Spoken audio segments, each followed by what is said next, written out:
ওদের আর কি অনেক দেশি লোক আসে, অনেক ফরেনিয়ার, ঠিক আছে, দেশে বাংলাদেশে আছে, ফরেনিয়ার, চীনা, বিভিন্ন দেশের লোক আর কি এখানে ট্যুরিজম করে। আমাদের কিছু ভাই বেড়াদার আছে, একটা বিআই, ঠিক আছে, এদের গাড়ি, এদের একটা বাস, ঠিক আছে, এটা নিচে নামলো, আমরা দেখতে পাচ্ছেন চাক্কা আছে, দেওয়া যায়, ওরা চাক্কা আছে, এটা আর কি 1 ঘন্টা, এটা মনে ঘন্টা হিসাব করে চলে। এখন তো নদীর ঢেউ নাই, তাই এরা খুব স্বাভাবিকভাবে চলাফেরা করবো, ঠিক আছে। এই যে সিস্টেম সুন্দর, এদেশের সিস্টেমগুলো খুব সুন্দর, পরিবেশ, মানুষ সবই সুন্দর, ঠিক আছে।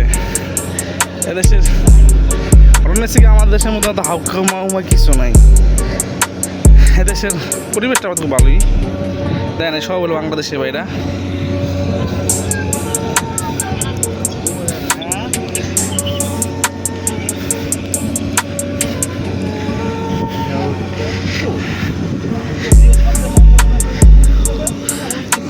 এটা ওয়াটার বাস, ঠিক আছে, এটা তো হাই উন্নত না, যেমন মালাক্কা কোলালামপুর যেগুলো আছে সেরকম মতো উন্নত না, এটা আর কি কোনো কাঠবড়ি আর কি, ঠিক আছে, কোলালামপুরে আছে আর কি উন্নত, এখানে তো উন্নত নাই, ঠিক আছে, ওখানে নদীতে চলে, আর এখানে আপনি মনে করেন যে সাগরে কাঠবড়ি চলে আর কি, ঠিক আছে, এটা একসময় বাংলাদেশে কাঠবড়ি বাসা ছিল না, সেরকম আর কি, এর কি অবস্থা, এখানের অবস্থা দেখেন আপনারা, খুবই সুন্দর জায়গা, ঠিক আছে।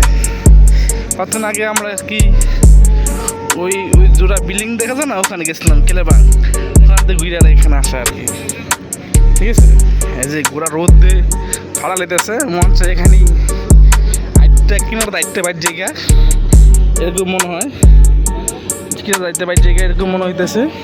কিন্তু এখানে একটা সুবিধা কি, এখানে দেখেন মাছ দেখা যায়, অনেক গুঁড়ো মাছ দেখা যায়, দেখাতে পারতেছে জানি না, এখানে অসংখ্য পরিমাণ মাছ দেখা যায়, গুঁড়া মাছ, ঠিক আছে, অনেক গুঁড়া মাছ, কুড়ির গুঁড়ায় অনেক পরিমাণ গুঁড়া মাছ দেখা যায়, ঠিক আছে, ভিউটা খুব সুন্দর, আসলে আমি একটু বললাম না, তাও ব্লগ করতেছি নিজের শখে, দেখি কি হয়। এখানে ইন্ডিয়ান